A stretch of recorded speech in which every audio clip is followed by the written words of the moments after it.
Hello, everybody. We are live on Google Hangout. It is time for another edition of the Hollywood Purgatory podcast. As always, I'm your host, Jeffrey Harris of 411 Mania, and along with me is our other host, Jay Snook of the Good Men Project. Say hi, Jay. How are you? Hey there, what's up? How's it going? All right. So, just before we dive into things tonight, uh, uh, it's Monday, May 7th. We got back over the weekend. We had Free Comic Book Day. We had Cinco de Mayo. Jay, it looked like you had an exciting Saturday for Cinco de Mayo. I went out a little bit, it A wasn't too little bad. bit. It looks like you had quite a pub crawl over I there. did. I was with a meetup group, so I went. I did pub crawl a little bit, but I just hung out with people I'd hung out with before. How many pubs did you crawl for Cinco de Mayo? It was actually only about 3. So only three. There was planned to be like 7 or 8, Because but I was checking your status updates, it looked like you were hitting one after the other. Well, there's a place called Old Sac here where there's a bunch of them all close together, so they're all in walking distance. All right. So is there a good bar scene in Sacramento at all? I mean, There's a pretty good one. We went to this one place called The Other Office, which was actually kind of cool. okay. I'd been to some of these bars before too, which is kind of funny, years ago, but it had been years since I've been in them. So going back to The Other Office is kind of fun. There are a couple places in Southern California that have office, like kind of watering holes that have office in the name. Like there's The Office. Though that one has new ownership now. I don't know if it's still called. There's Father's Office, which is sort of like an upscale pub in eatery. But it seems like bar owners like to put office in the name of their bar. Now, did you do California. anything exciting for Cinco de Mayo? I didn't. I'm not like a drinker, so I don't really go out and drink. It was Free Comic Book Day, so I did. So rather than a pub crawl, I went on a comic shop crawl for Free Comic Book Day. How did you hit up any comic shops? No, I just did a bit of You're writing. not much of a comic reader like I am, so. No, but I just did a bit of writing in the earlier part of the day, and then All right. I did that. And of course, I finished Batman Ninja, so that was fun. So you know what Free Comic Book Day is, right? The basic gist of it, yes. Although I've never So, like, been first- a part of it before. So like the first weekend of May, like all the comic shops do Free Comic Day, so they'll get a set of free comics from publishers and retailers that they can give out to people who go into the shop. So it's a good day. It's a good day to go around and check comic shops if you like comics, because one, you're supporting your local businesses and your local comic shops, and you're hopefully getting young readers into comics by giving them some free samples. It's a nice way to get some free comics and also check out the stores, get a rapport with the owners, and see what they're all about. I didn't do a lot, but I checked a few. I got most of the books I wanted in terms of free books, and it's fun. It's fun. Free comic. It's like you never see comic shops as crowded as they are on Free Comic Day. So that's one of the things I like about it, because it's nice to see. It's nice to see sort of people just coming in and out and see them supporting their local comic shops and local businesses. So that's how I spent my Saturday. Other people in America were probably spending their Saturday over the weekend seeing a little movie called Avengers Infinity War, because the summer movie season, it's basically now in full swing. Avengers came out a little early. Got moved up a week. So now it's out. We talked about it last week, so we're not really going to get into that. But we are going to get into just how big this movie is doing, Jay, at the moment. I mean, I think you predicted it could be this huge. So how do you... Now the movie, it's the fastest movie to ever cross $1 billion worldwide. What do you make of that right now? Well, I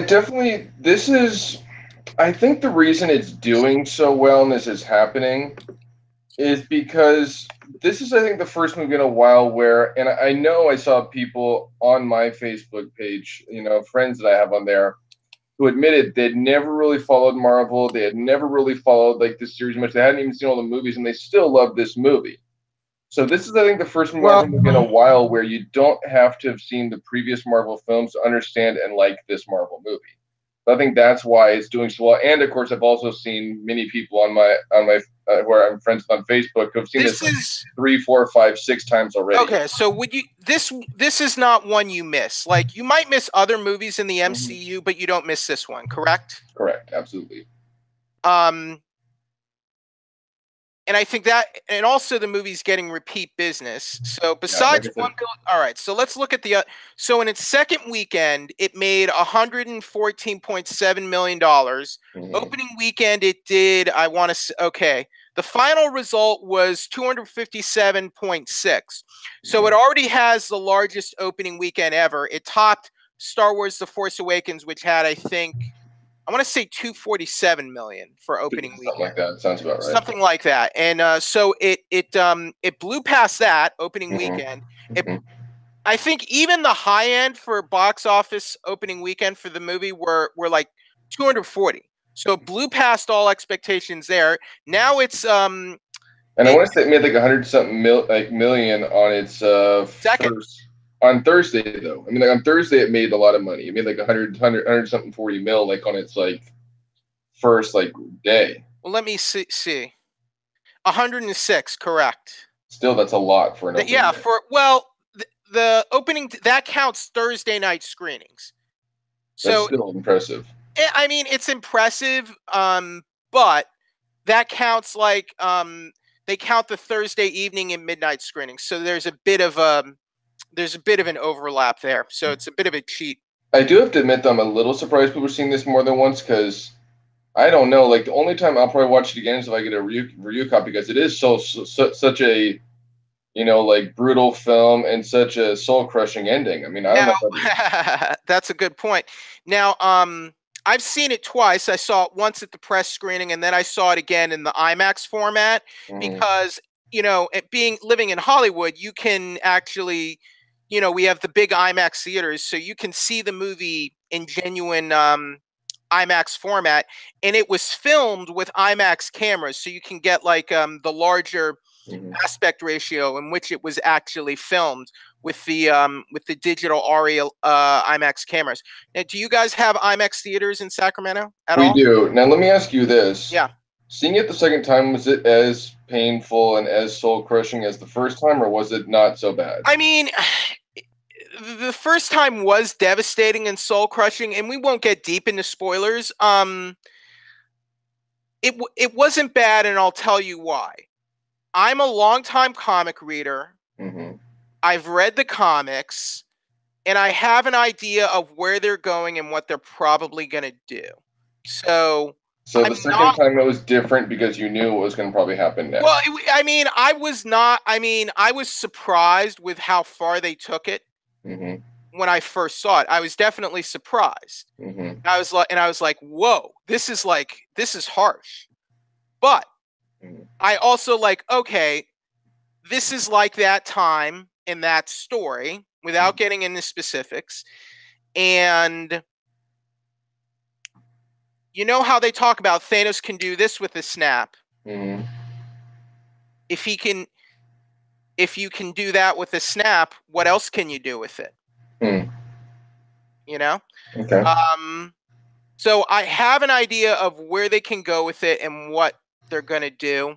So the second time, I'm not devastated. I'm not really devastated because I already have an idea of where they're going. But I mean, like, so the second time you saw it wasn't as painful and as hard to watch as the first time. Not really.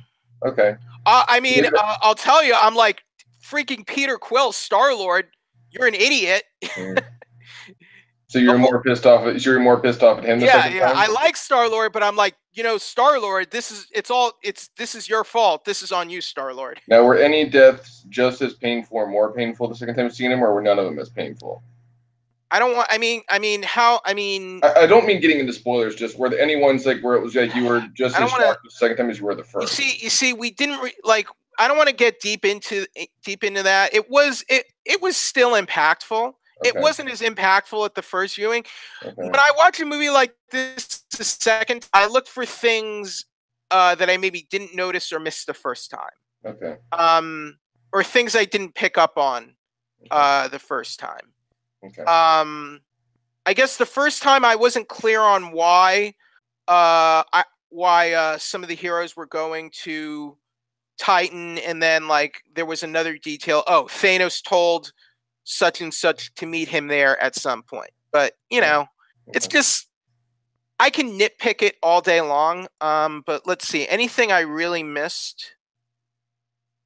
I don't know. I mean, I might have to watch it one more time because I always just sort of look for things in the background that I may not have noticed the first time. So now I'll tell you, if this was like 10, 15 years ago, I probably would have seen it 6 times in the theaters. Nowadays, I just don't have time to see a movie like 3 or 4 times anymore. A movie like now, this. now let me ask you this: did you find it funny? Did you see the little quote that Stan Lee said at the premiere?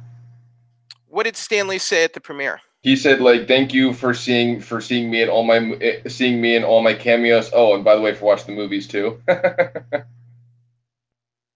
That was pretty funny, I thought. I know the premiere was online. Yeah. I just remember seeing like someone like had done like that like little blurb where they had asked him that, and he said, "I want to thank them for having spent all these years coming to see my cameos, and of course watching the movie with it." That's a Stan Lee quote. That's a good Stan Lee quote. And I thought that was just great. It was hilarious. I feel. I mean, man. You're Stan Lee, and you've created a bunch of these characters. Mm-hmm. And most of what is currently popularized of the Marvel universe, and you live to be this old, and you're getting to see all these movies happen, and you get a little cameo in them. That's I mean, I can't even imagine how that feels. Because I mean, there was a time where we would never see movies like this, and Stanley Stanley was still in the public eye back in those days, and look, Stanley is 95 years old, right? So I mean, that means he's been I'm not being ageist here. He's been an old man for basically over what would you consider a senior citizen? Yeah. Maybe 20 years. All right. So for over 25 years or so, he's been a senior citizen. Mm-hmm. And it was only around, I guess, let's say 2000 with X-Men, because that's when X-Men came out, and that was all right. So less than 20. So that was 18 Now here's a question: was Spider-Man before or after the first X-Men? After. So X-Men was 2000. Spider-Man was 2002. The first one with Tobey Maguire. Right. So the first Spider-Man movie didn't come out until 16 years ago, and he's already in his he's already almost 80 at that point, or he's about 80. So I mean, it's got to feel pretty good that all these characters you created and all this work you put into it, and just seeing and these are the biggest movies on the planet, and Stan Lee had a big part in that. Of course, also you have to credit the artists who had such an impact on creating these characters, the Jack Kirby's, Steve Ditko, and all that, and the great directors too, Favreau and and all those. But the source, it's all about the source material. Favreau didn't create Iron Man. No, of course not. Stan Lee and who was the other artist who created Iron Man? Jack Kirby. I want to say, or was it Ditko?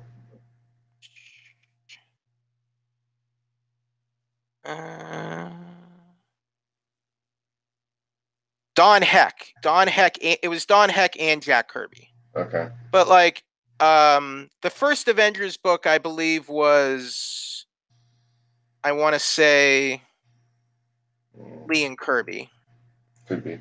But the point is, like, you're Stan Lee and you're getting to see all this happen. I mean, it's got to be pretty special. Especially, look, I mean, he's 95 now. So, I mean, and he's still getting a cameo in these. So that's pretty cool. Don't you agree? I do. Right. I mean, we should all be so lucky, arguably, don't you think? Mm-hmm. To see, just to see something like that. Mm-hmm. Let's see. Now, here's my question. The movie broke $1 billion in basically like 11 days. Does it break 2 billion worldwide? I think it's possible. I want to look at all-time results. Because it still doesn't really have competition until May Okay. 18th. So there's still at least one more weekend that you guys So won't see. here I want to tell you, here are the 3 movies that have broken $2 billion worldwide. Avatar, Mhm. Titanic, and The Force Awakens. Mhm. Okay? Mhm. Didn't Avengers 1 get close at least? Avengers was 1.5. Okay. So 1.5. Mhm. It's gonna blow past Avengers domestically for sure, and I would say, yeah, over worldwide, it's easily gonna blow past 1.5 billion. But can it break I think so. 2.0 billion? I think so. Because it's and again, I already know people have seen this movie 5, 6, 7 times. So like it's getting a lot of repeat viewings. So you're not even going to see it until it comes out on Blu-ray. Well, let's put it this way: I might see it one more time in theaters. If I have family that really wants to see it, I'll see it with them. So. Well, why don't you see it in IMAX? I mean, are your IMAX theaters, are they the full-size IMAX or the fake IMAX? I want to say they're full size. I think. Like to me, because to me, like they have, like some theaters have like that fake IMAX crap, right? No. Okay. Well, to me, real IMAX is like that 80-foot screen, the big giant screen. Which we have.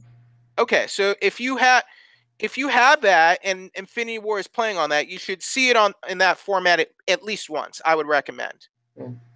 See it with your friends or family, or whatever. Any other interesting things about this film's box office or success you think is worth mentioning?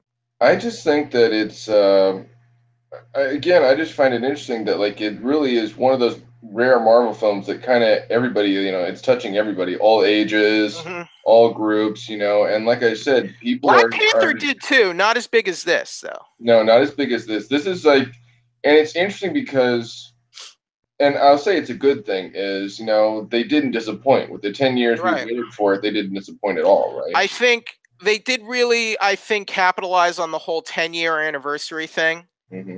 Because it's been 10 years since the birth of the MCU with Iron Man. And I think they did play off of that very well. So 100. And like many other fans, I'm curious to see where it goes next. So, well, next is Ant-Man and the Wasp. We know that. And we're supposed to get Captain Marvel. Captain Marvel. And then the good thing is we don't have to wait long until the next Avengers film, whatever that will be. But we only have to wait only one more year. So it's 1 year from now we'll get Avengers 4. Okay, so that's 114 million at the box office for this weekend. Let's keep an eye on that. See where it goes next for Avengers Infinity War. Okay. So we had talked about it on this podcast before. I just wanted to talk about it briefly today. I got to see Mary Shelley, the new indie drama, last week. You had some interest in this movie, right? Yes, I did. Are you a fan of the work of Mary Shelley and Frankenstein or the Modern Prometheus? Yeah, I really like her version of Frankenstein. The book I think was great. The movie was atrocious that they did with Robert De Niro and Kenneth Branagh, but that's the point. But the book was good, and really what I really liked most about it, why I was interested in this movie, is because the story itself. I actually got a documentary once, a 3-part documentary about the whole entire Frankenstein thing, and one part of it talks all about Mary Shelley, and it's just amazing, like her story, because she lived in a time where she had to use a pen name. She she couldn't. Really just be like, hey, I'm a writer. They want her to, get married, have kids. They want her to do right. This movie gets into that. It's really well, I guess it's more or less the youth, her formative days of Mary Shelley. The film was directed by, and I hope I'm pronouncing this right, Haifa Al-Mansour, female director, written by Emma Jensen. It was a good film. I thought it was a good performance by Elle Fanning, who I believe she was Cinderella in Disney's recent Cinderella film. Interestingly enough, directed by Kenneth Branagh, who directed and starred in the Mary Shelley Frankenstein movie back in the 90s. So there's your there's your connection. About, a young Mary Shelley, her meeting Percy Shelley, in their sort of young whirlwind romance, and it deals a lot in sort of, I guess, the glass ceiling that women had in that time, and I guess the 19th century. Like, let me see. Now, do you know much about this story before going in, or do you not know much about it? I think I knew a little. I knew a little bit, but not as much as you. I didn't see that documentary. And it's very interesting because you also learn a lot about her home life that I didn't know about, and her parents, and how they influenced her writing. But women didn't have many prospects in the 19th century, and as you said, they're mainly expected to just get married and have kids. And this is a story about a woman who wanted more out of her life. She wanted to be a writer. She wanted, and she wanted her freedom to express herself and express her voice. And that, I thought, was well done in the film. I thought it was a good movie, not great. I think some scenes just felt a little too kind of ho-hum, a little too pedestrian. I don't know how many films Al Mincer has directed. Let me see her filmography.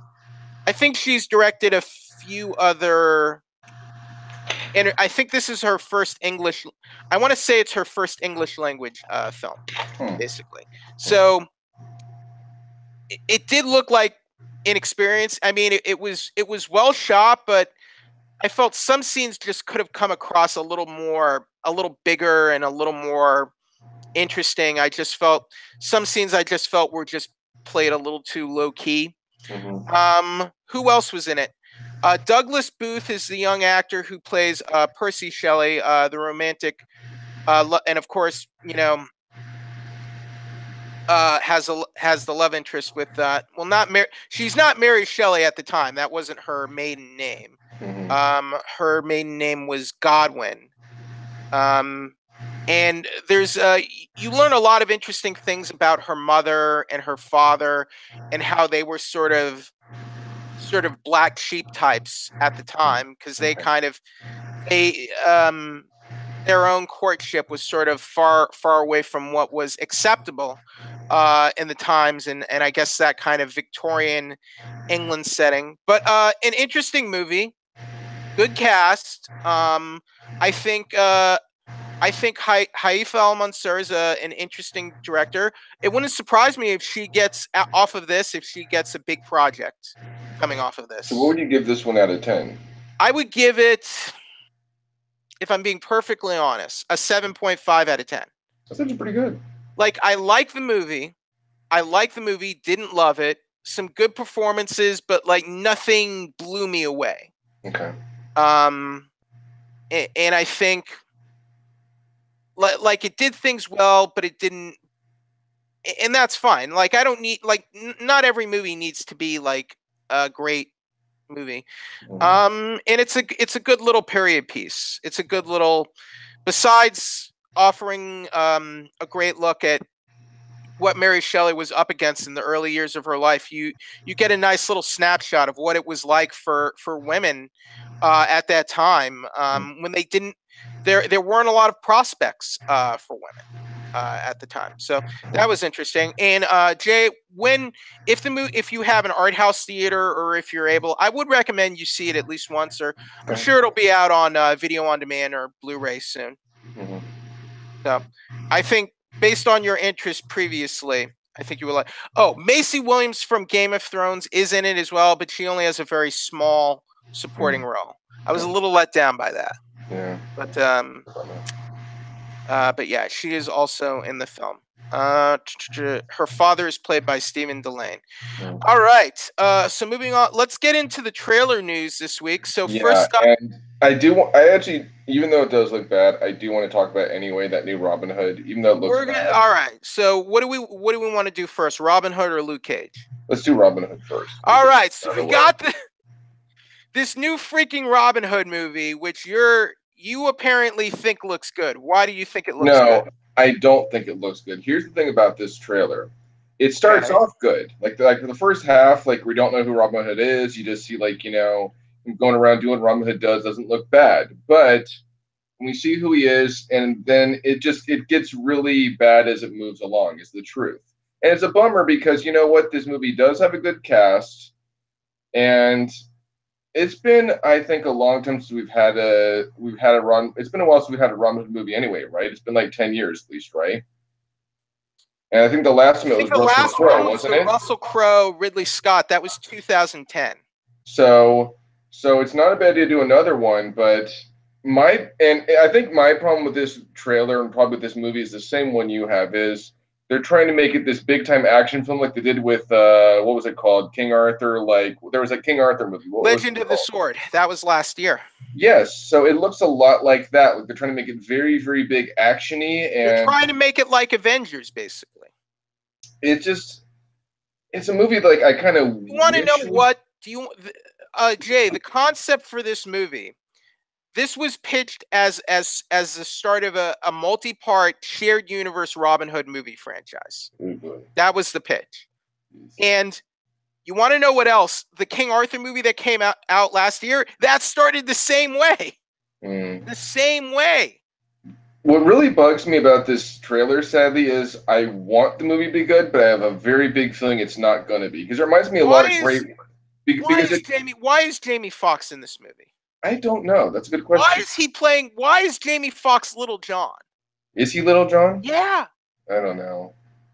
What just is weird? Isn't that a little weird? Even if you're not, because this reminds me not only of Legend of the Sword, but it reminds me of Great Wall as well. Which I didn't hate Great Wall, but Great Wall wasn't mine. I mean, in Legend of the Sword, you had Jaime Hansu, who's a great actor, by the way, playing like a wizard in like a King Arthur story. Isn't that a little weird? Well, it wasn't as weird as the thing with the uncle, but we'll. But isn't it weird that Jamie Foxx is playing Little John? Come on. It seems to me like this is a movie that they must have put together real fast, and sadly, it's going to be bad because of that. Who is Jamie Foxx's agent? Jamie Foxx is like he's an Academy Award winner. Why is he even in? Did he like Jamie Foxx? Do you even read your scripts, man? Come on.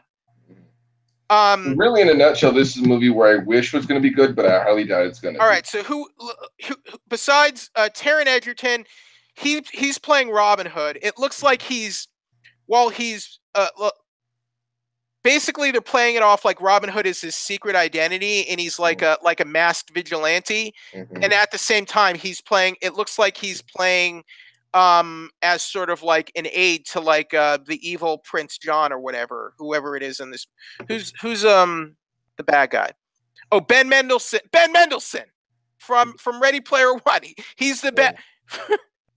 I don't know. Ben Mendelsohn is now Ben Mendelsohn is just being typecast as the bad guy, Jay. It's going to be one of those movies that's probably going to bomb really hard, but I kind of wish it wouldn't, but it's going. It looks like the Robin Hood version of last year's King Arthur Legend of the Sword, does it not? It reminds me a lot of it. It just does. But that movie, that was one of the biggest bombs of last year. And whether it's bad timing or not, I'm predicting right now this is going to be one of the biggest bombs of the year. Let's see who else is in this. Ben Mendelsohn is the bad guy. Eve Hewson, who I believe is Bono's daughter, or Bono, however you want to say it. She is Maid Marian. Jamie Dornan, you know Jamie Dornan of 50 Shades. Christian Grey. He plays Will Scarlet. Paul Anderson is Guy of Gisborne. The director is Otto Bathurst. Who is this guy? Let's see. He directed Peaky Blinders, Black Mirror. I think this is his first movie. I want to say. So this is basically his first movie. That could be really bad for his career. When you're coming out of TV and this is like your first movie project. I can't get over how bad the trailer looks, Jay. I It's a just can't. bummer. It's a bummer because it could have been good, but it's probably not. It's not really a bummer because when I first started reading about this project, I'm like, are you kidding me? Like, why? Look, Marvel is awesome and all that. The MCU is awesome, but why do you think you can do an MCU with Robin Hood? Mm, What do you? I mean, what does that sound like a good idea to you? no. I mean, I just don't know. I don't know why a studio executive is like Robin Hood, like the Marvel universe. That'll work. And maybe they want to do Robin Hood's probably like in the public domain. So you don't have to license that. It's known material. I get that. And you don't have to copyright it or anything. I get that. But that doesn't mean you should go off and do a Robin Hood Marvel franchise. And obviously that's not going to happen here. Yeah, no, it's not. I mean, Nope. you think Jamie Foxx is a good actor, right? Yeah, he was amazing in Ray. He blew me away in that. Yeah, but like, why is he doing movies like this? Well, he's had a few movies lately that have been disappointing, but it's not his fault. Like when he was in Sleepless, he wasn't given much to do in that. He wasn't. His character wasn't that strong. The movie wasn't that strong. The movie was terrible, but it wasn't his damn fault. I didn't even see Sleepless. Was You it? didn't miss out. I saw it twice. It was terrible.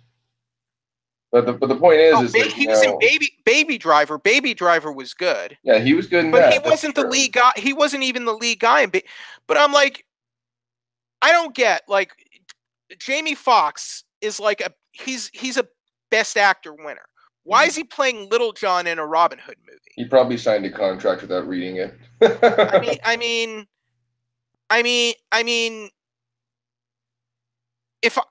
if I'm Jamie Foxx, like I should be like the main guy in like a movie. I should be like the main guy in like a superhero movie or a blockbuster, don't you think? Yeah, I think it'd be a good idea. I mean, you know, he was the villain in Amazing Spider-Man, but that was the second one. But that was a piece of trash. Mm-hmm. And don't you remember, Jay? That movie basically tanked the whole Spider-Man movie franchise for Sony and got them running to Marvel to make to reboot it. Basically, Did you like Amazing Spider-Man 2? They made a mistake that they'd made before. I think they villained it to death. They had too many villains in it, and the big problem with that one was the big mistake they made with that one was you could tell they were planning ahead, which Marvel had never really done before. Not like that. Okay, so let's see. Planning Sinister Six and all this stuff. And you're like, guys, just stop. Stay with. So he also had Django. That was Django was a big hit. But I mean that was Quentin Tarantino. Horrible Bosses 2. Yeah, that movie wasn't so great. Not good. And the remake of Annie. Did you like the Annie remake? I never saw it, but I heard it was atrocious. It looked atrocious. I heard it was really bad. I'm like, what is going on with Jamie Foxx? Because like Ray was a great movie, right? Yes, Ray was amazing. I mean, he was handpicked by Ray Charles, by the way. I mean, that was an amazing performance, and it just seems like he has trouble picking his roles. I think what happens is he signs contracts before realizing, hey, you have to do this, and now you can't get out of it. So I think that might be what's happening. I don't know if this is accurate. IMDb says he's going to be in the new Spawn movie. Is that correct? I don't know about that. That's a comic book film, but I don't think that's going to be a big budget comic book film. Even though Spawn was a pretty big character, but that was back in the 90s, and he's not really hot to try. I've heard they're doing a new Spawn movie, but I don't think they've actually announced who's going to be Spawn. I think you're correct. I think it's just wishful thinking on some IMDb users' part. Yeah, probably. Because like IMDb is like user submitted. So yeah. Do you think this new Robin Hood movie is going to be a success? No, it's not. Will it be one of the top 5 big? Don't even say number one. Will it be in the top 5 biggest bombs of the year? I think so. Yes. All right. So moving on from that, the latest trailer for season 2 of Luke Cage. It looks like we finally know who the villain is. It is Bushmaster, and it looks like he is strong enough to go toe to toe with Luke Cage. What did you think of the trailer? I thought it was really good because it actually gave you pretty much a real good window where the season was going to go, right? And I haven't actually even watched any of the season yet because I've had a bunch of other stuff to watch. But it got me really excited for the season. That's for sure. Got me really pumped, really excited. We saw old faces, new faces, familiar faces, not so familiar faces. We got to see Claire. We got to see Claire. Not Claire. Misty. Misty yes. Knight got her. She gets her robotic arm. And we saw who was the sister of the bad guy in the first season? It wasn't his sister. His cousin. Cousin. Mariah Dillard. We got to see her again. Alfred, played by Alfred Woodard. So we got to see her again. So yeah, I'm really excited for the season now, and I think it's going to be one of those seasons that's going to be better than the first one. I think. So the villain is Mustafa Shakir as Bushmaster. Mm-hmm. Let's see. Didn't he get an Academy Award for something? I thought he did for Moonlight, or no. It wasn't Moonlight. It was Moon something. Mustafa Shakir? I thought he did. Am I wrong? I think you're. I don't believe he did. Because there was that one movie. It was like Moon something that was the best picture that year. I didn't get a chance to see it. It was in 2016, I think. No, I don't believe that was Mustafa Shakir. I think you must be thinking of someone else. So let's see. He's done Quarry, The Grounds, Double Play, The Deuce, Noah's Ark. I think this is like his first major role, basically, as Bushmaster. But it looks like now we have a guy who is capable of being a physical threat to Luke Cage, and I think that'll be among the more interesting parts of the season. Because like Luke Cage, I mean, he's basically like invulnerable because he's got like unbreakable skin. So do you have anything to add there? I'm just definitely pumped and excited, and it is interesting to see and get to see who the villain is, because really we didn't know really who the villain was or hadn't seen them in action until then. Here's one other person we saw. One of the new faces is the late Reggie Cathy, who was from the last Fantastic Four movie. Mm-hmm. He played who did he play? He played Dr. Franklin Storm in the 2015 Fantastic Four movie. He was also on House of Cards. He will be. It looks like he's in this season as well, and it looks like he has a connection to Luke Cage. Yeah, I think it's gonna. I'm definitely excited for it. I'm just glad to get a window into the season without spoiling too much at the same time. So that's cool. Right. I think Bushmaster and having a guy who will be able to physically match Luke Cage will probably be one of the more interesting parts of this season. Okay, and I think we're getting DuckTales. Actually, one more trailer news that I don't think we've talked about yet is the more recent Ant-Man and the Wasp trailer. We talked about that? Oh yeah, we did get that. I think that came out I want to say last week. Yeah, but I will say it came out after our show. I'm a bit more excited for that movie after seeing that trailer now. We saw Lawrence Fishburne is in it. Yeah. It looks like the new villain looks really. Yeah, the new villain looks really interesting, and we get to see. The villain is Ghost, played by I want to say Hannah Mark Kamen. And get to see a bit more of Paul Rudd and Wasp working together and all that. So yeah, I think I'm a little more excited for the film now. I imagine the film, though, is going to have to take place before Infinity War, don't you think? Probably. Hannah John Kamen is the villain, excuse me. Yeah, probably, because it looks like it actually might even be taking place after Civil War, because they're in hiding. Yeah, after Civil War, but before Infinity War. That's what I mean, but because they're like they show in the trailer they're in hiding because they don't want to be found because they got broken out and all that stuff. Well, Infinity War mentioned house arrest. In the first trailer, it looked like he was under house arrest, and then they go on the run for whatever reason. Yeah. But we don't know. We don't know if Scott's on the run. It looks like Hope and Hank are on the run. I imagine. And then the new villain is Hannah John Kamen, who had a brief role in remember the Tomb Raider movie? No, which one? The last one that came out. Did No, I you haven't seen it yet. Okay. She's role in that. I think her other. She was also on Killjoys. Did you ever watch Killjoys? Can't say I have, no. Okay, and she was in Ready Player One as Finale. Oh. So that was her other big movie this year, was Finale and Ready Player One. Who was Finale? Let me try to think. She was like the security gal for the bad guy. Oh, okay. He did all his dirty work, basically. Okay. Cool. Yeah. Finale. And it looks like Scott Lang will be able to use his giant powers as well in this, so that'll be cool. All right. So May 11th will be the return of DuckTales.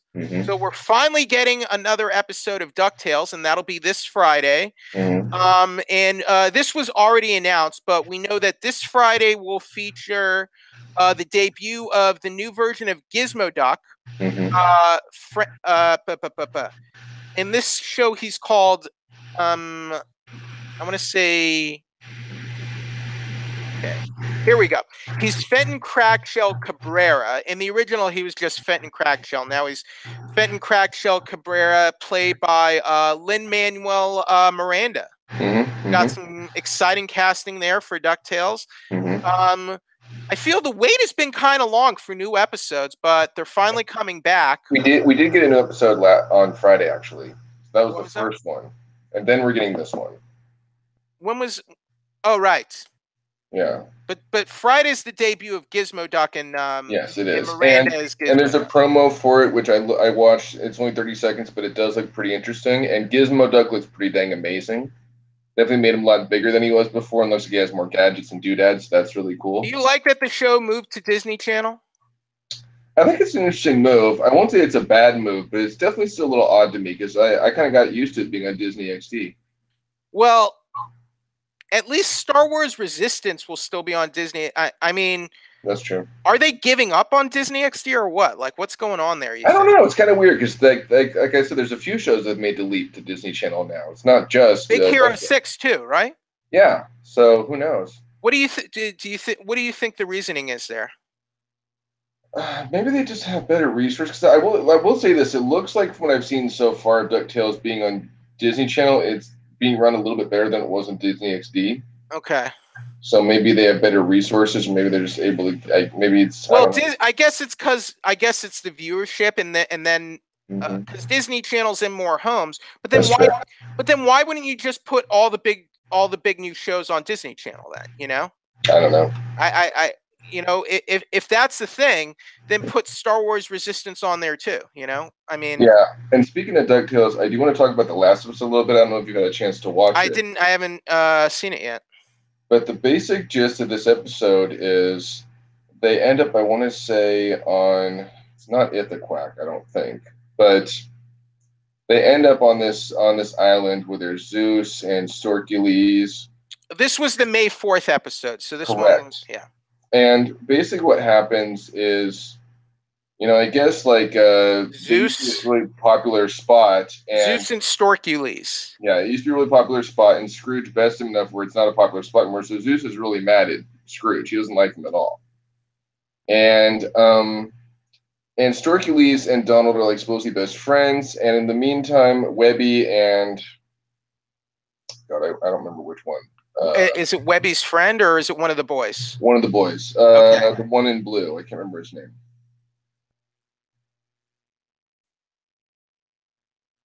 I can't.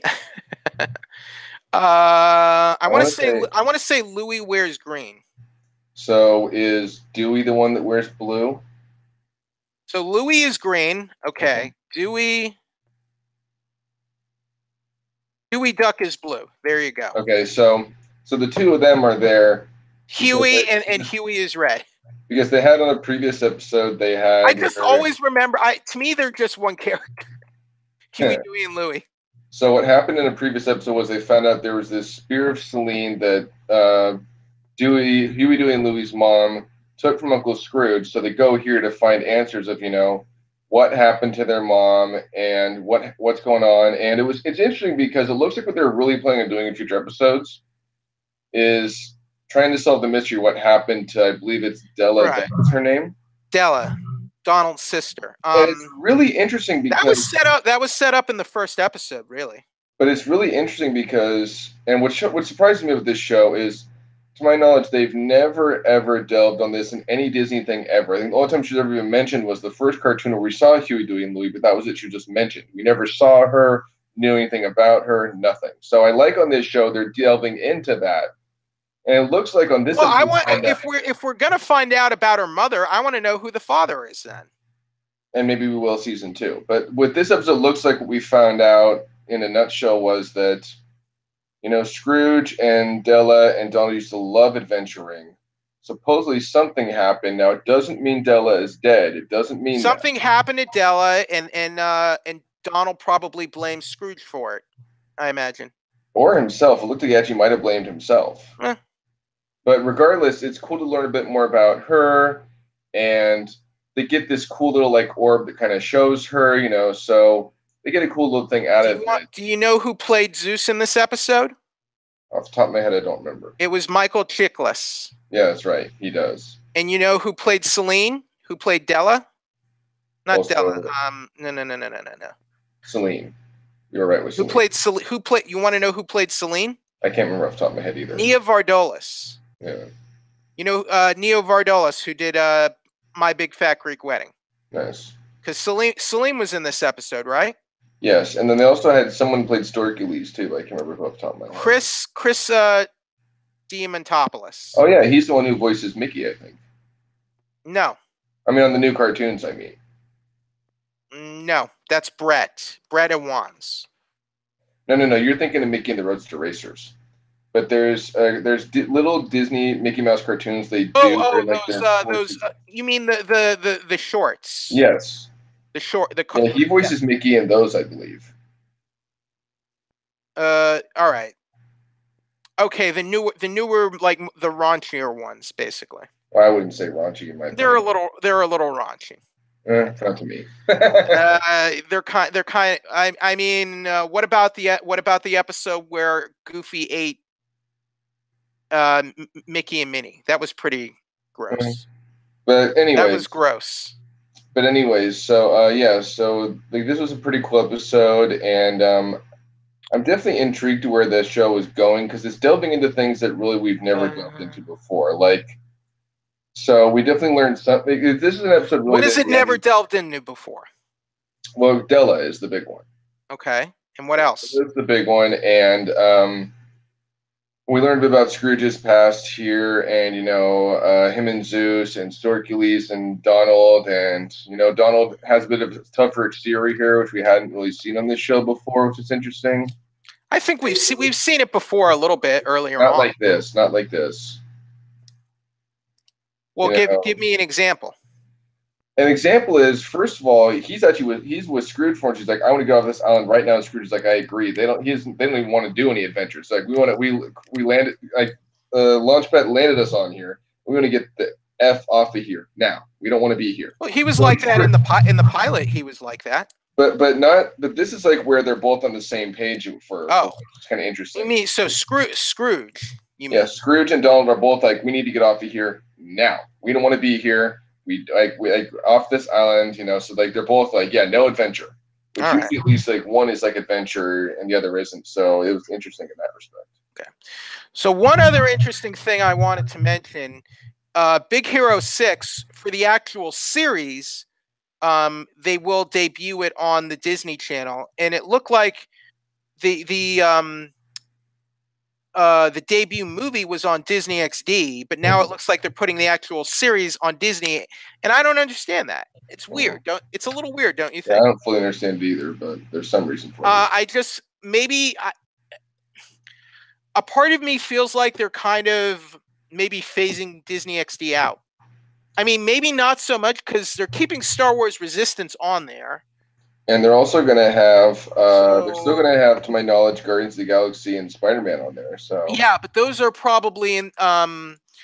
Spider-Man will get another season, and Guardians of the Galaxy probably won't get renewed after season 3. Yeah, hard to say. I don't know. And then the next year, the new streaming service comes on. Oh, that's true. So a part of me wonders if they're gonna phase out Disney XD or merge it with Disney or reform, because remember, Disney XD was not always Disney XD, Jay. Beforehand, it's been, I want to say it's been Jetix and Toon Disney. Yeah, I think it was probably Toon Disney first, then Jetix, I think. Let's see. So I think it became Disney XD in 2009. It originated at, okay, so first it was Toon Disney, and then it was Jetix, and then it became Disney XD. Because Toon Disney, I remember briefly, was pretty much just all tunes all the time. Because Disney Channel originally played all the old Disney cartoons, then they all phased to Toon Disney.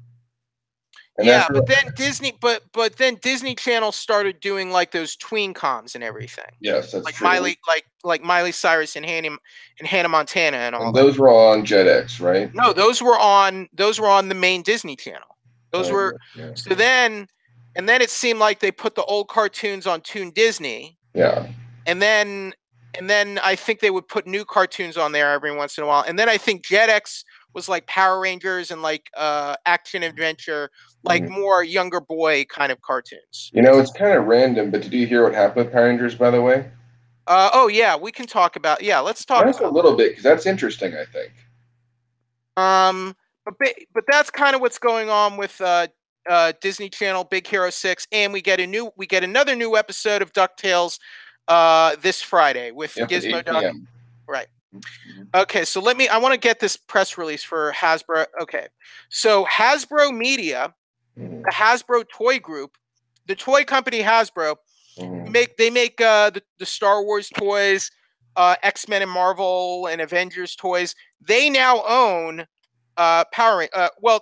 they also own the Transformers and G.I. Joe franchises. They now own Power Rangers. So let's see. They bought Power Rangers from Haim Saban for $522 million. That's more. I think that's more than what Nickelodeon paid for the Teenage Mutant Ninja Turtles. Now, what's kind of interesting about this news is, first of all, I didn't really watch a Power Rangers show again until I got review copies of Power Rangers Dino Charge and Super Charge. They were okay. Yeah, they were. But the thing was, Dino Charge was good. Dino Supercharge started good and got really weak and really weird toward the end. And I haven't actually watched Ninja Steel, but I've heard from hardcore fans it's not that mind-blowing. And I've heard Super Ninja Steel, they're having a really hard time getting off the ground. So, not only that, but we're not really the target audience for Power Rangers, though, you know? And not only that, the movie that came out didn't do anywhere near as well as I hoped it would.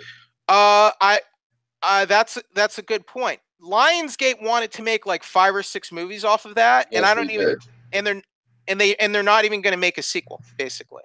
Yeah, because I have to say, when it came to the movie, it wasn't bad, but it had its flaws. The movie didn't blow anyone away, Jay. No, and let's see. It didn't blow me away. That's for sure. So I think this is actually a good thing for Power Rangers, because it kind of needs new ownership anyway, because maybe it'll take it in a new direction. The movie only did $85 million off of $100 million budget, so it didn't do that well. Yeah.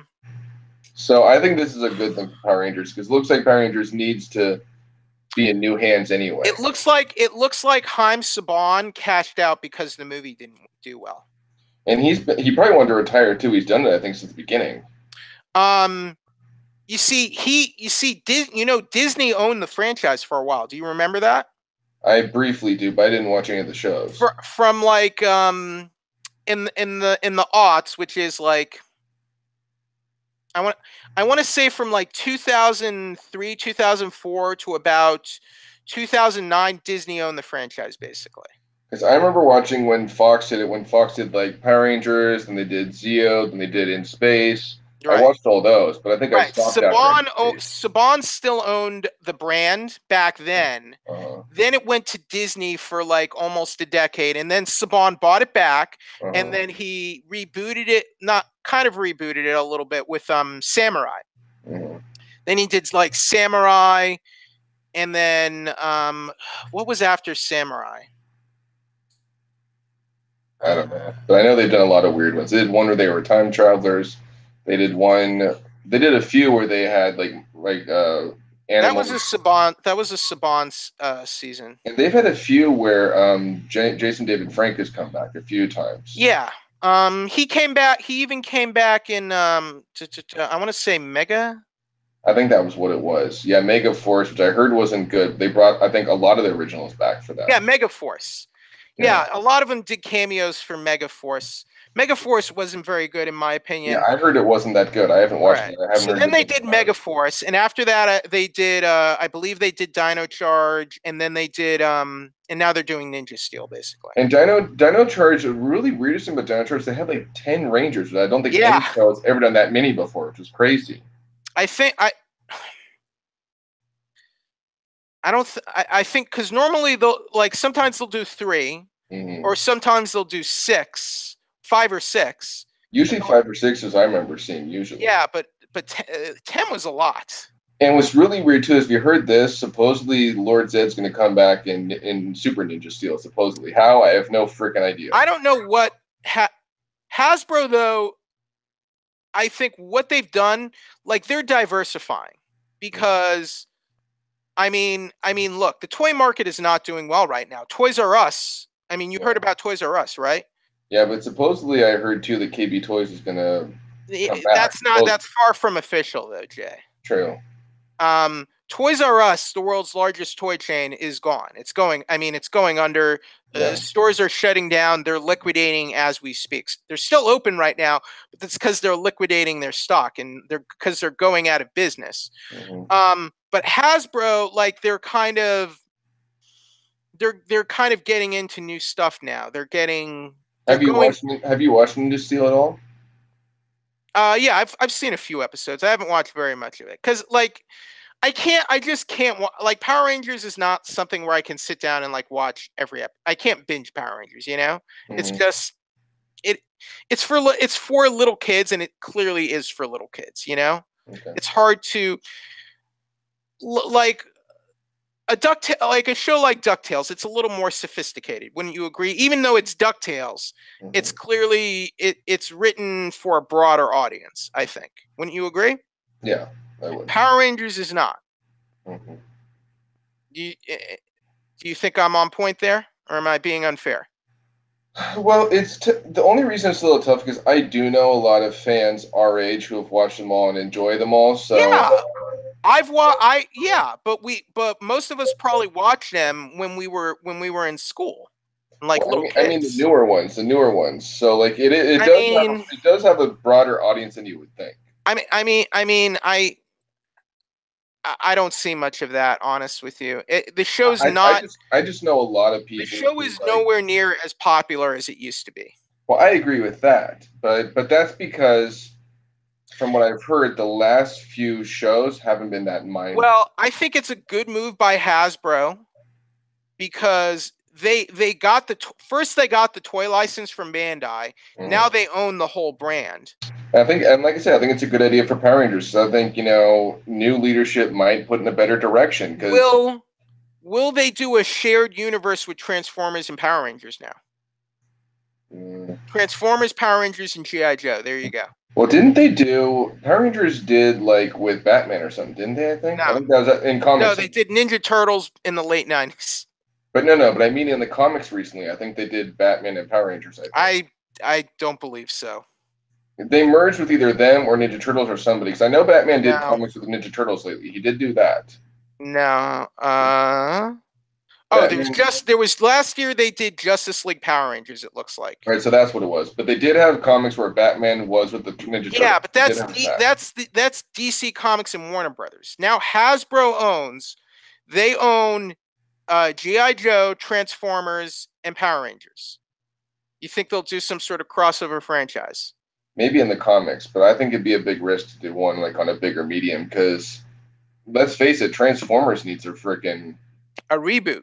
No, it needs to just take a break. After Bumblebee, just take a break. At least with the movies. Well, what if Bumblebee does well and they want to make a sequel though?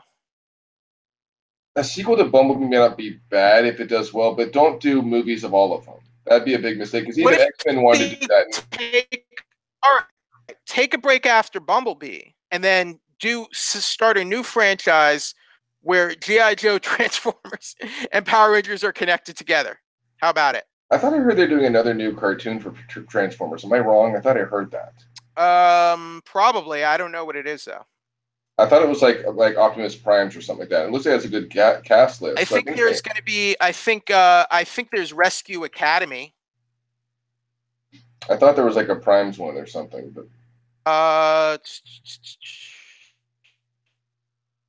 the Power of the Primes. yeah.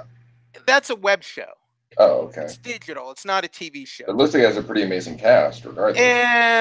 Well, I mean, it's got Ron Perlman and Mark Hamill, but it's a continuation of combiners and all that. Okay. It's they've been doing that. They've been doing those YouTube not YouTube, like it's a Go 90. They're not. It's not even a half-hour series. They're 10-minute episodes. So it's not a real animated series. To me, it's not a real animated series. It's an animated short web series. So you don't want to see Power Rangers and Transformers crossover on the big screen, is what you're saying? Well, you said that you wanted 3 to cross over, right? What? You said Power Rangers and. Well, I'm just spitballing. GI Joe. I think Hasbro owns GI Joe too. I think it'd just be too tough to put all 3 of those together. Maybe Transformers and Power Rangers might work, but it'd be slippery slope too. You'd have to make sure you do it right and not butcher it. You know? Well, you know what you would have to do is keep Michael Bay far away from it. That's true. That's absolutely true. I agree with that. Okay. Boy, oh boy. Absolutely. Definitely need to do that. I mean, keep him away. Keep Michael Bay away from movies in general, yeah? I'll say this: at least the Transformers. Just no more. All right. So the last thing is, I do want to talk about real quick. Big Bang Theory. And it's a big deal because, first of all, we're going to finally see Sheldon and Amy get married. Finally, that's happening. Which, honestly, if you watched the beginning, you never thought Sheldon would get married ever, let alone to Amy. So but what's interesting is you've seen Sheldon grow. I didn't think Amy would last this long, honestly. And you've seen Sheldon grow actually quite a lot in this show. He's gone from this little loner to where he has a good group of friends now, right? And what's really cool is speaking of Amy, Mia Bialik. He found the perfect woman. Yeah, and Mia Bialik, I hope I'm saying that right, actually has a PhD in real life, which is really kind of cool. Yeah, she's like a scientist in real life, basically. And so we get to see they're getting married finally. We get to see Dane Cook is going to play Sheldon's brother. I knew he had an older sister who was like really good looking. I remember that. Twin sister. Right. And then he's got an older brother, which is Dane Cook, is going to play him. We've got Kathy Bates coming as Amy's mom, and Julie Metcalf as Sheldon's mom, right? And then we're also going to have, I want to say, Teller is going to be, or is it Penn? Is Penn the one that doesn't talk? Chris Penn talks. He's the big tall one. So Teller is going to be on there as her dad, which is going to be really interesting. Wow. And Mark Hamill is going to be there just as himself. Here's my question: does the wedding go off without a hitch? It sounds like it's going to. It sounds like it. Because I get Leonard and Penny did get married. They did. Technically, because they got married in Vegas and they actually had the ceremony. But then they got remarried for their family, right? Yes. And then Bernadette and Howard got married.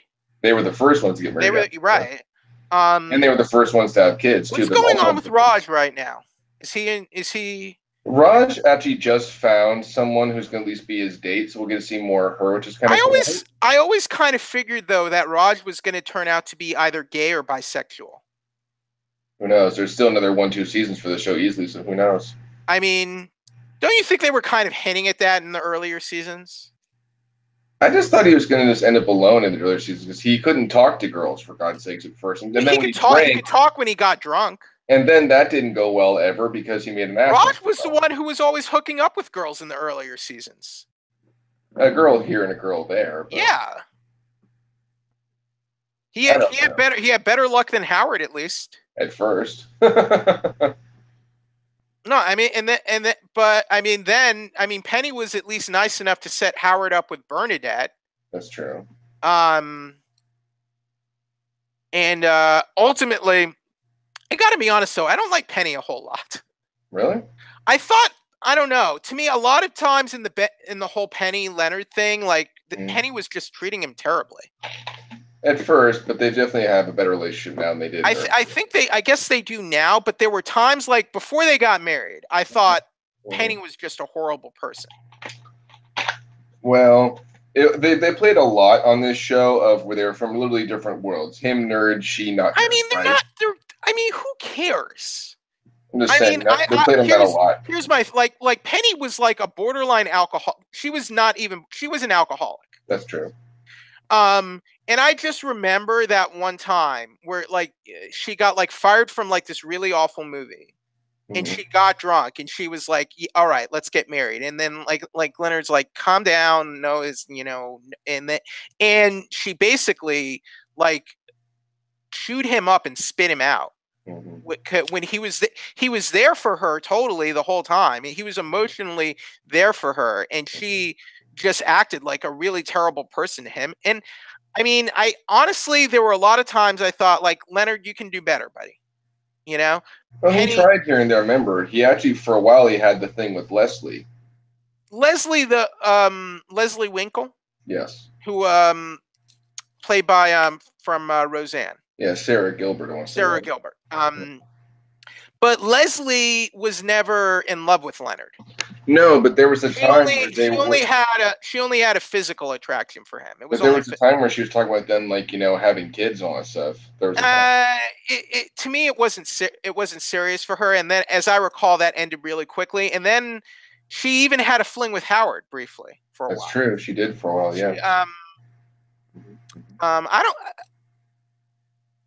And then Leslie disappeared for like 7 seasons, as I recall. We saw her at one of Sheldon's birthday parties in the last season or two. Right, like she was like off the show for like 5 or 6 years. I want to say she was off for a while. Long time. Sure. Like she was a semi-regular in the first 3 seasons, basically.